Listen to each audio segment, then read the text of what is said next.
1/3/2024 నుండి 15/3/2024 వరకు పుట్టినటువంటి వారందరికీ కూడా ముందస్తుగా జన్మదిన శుభాకాంక్షలు.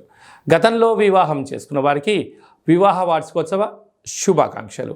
ద్వాదశ రాశుల్లో గ్రహ గమనాల్ని ఒకసారి వీక్షింపచేద్దాం. తులారాశి వారు మహాశివరాత్రి పండగ సందర్భంగా ఆదివారం అమావాస్య సందర్భంగా ఎలాంటి విధి విధానాలు పాటించాలో ఈ వీడియోలో సవివరంగా సంపూర్ణంగా తెలుసుకుందాం. తులారాశిలో ఏ నక్షత్రాలు వస్తాయనగా చిత్తా నక్షత్రంలోని 3వ పాదం, 4వ పాదం, స్వాతి నక్షత్రంలోని 4 పాదాలు, విశాఖ నక్షత్రంలోని 1, 2, 3 పాదములు కలిపితే తులారాశి.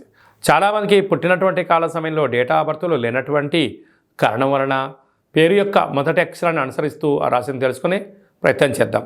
అవి ఏ అక్షరాలు అన్నట్లయితే రా, రీ, శ్రీ, రు, రే, రో, తా, తి, తు, తే అక్షరాల వారందరూ కూడా తులారాశి జాతకులు. తులారాశి యొక్క అధిపతి శుక్రుడు.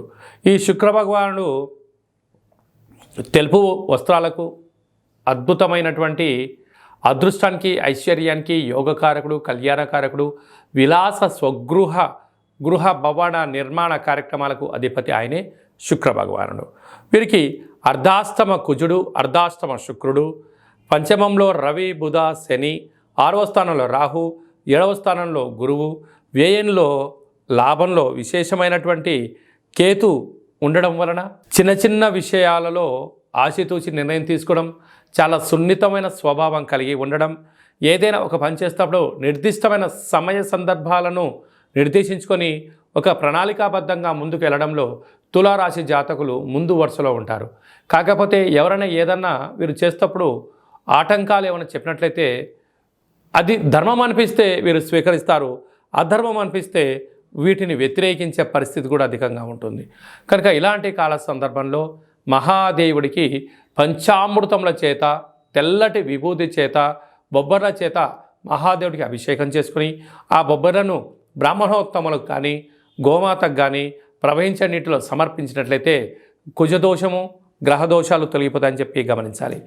ఆదివారం అమావాస్య సందర్భంగా తెల్ల జిల్లేడు వృక్షం దగ్గర తెల్లటి పుష్పాల చేత అభిషేకం చేసుకోవడం, అలాగనే కాళభైరవ స్వామి వారికి కూష్మాండంలో దీపాన్ని పెట్టడం, కాళభైరవ హోమంలో పాల్గొనడం వలన నరదృష్టి, శత్రు ప్రభావాలు కూడా తొలగిపోతాయి.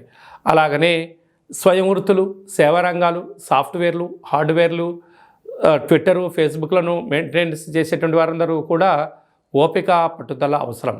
భవన నిర్మాణ కార్యక్రమాలు చేసేవారు, వ్యవసాయ సోదరీమణులకు చాలా యోగదాయకం అని చెప్పి గమనించాలి.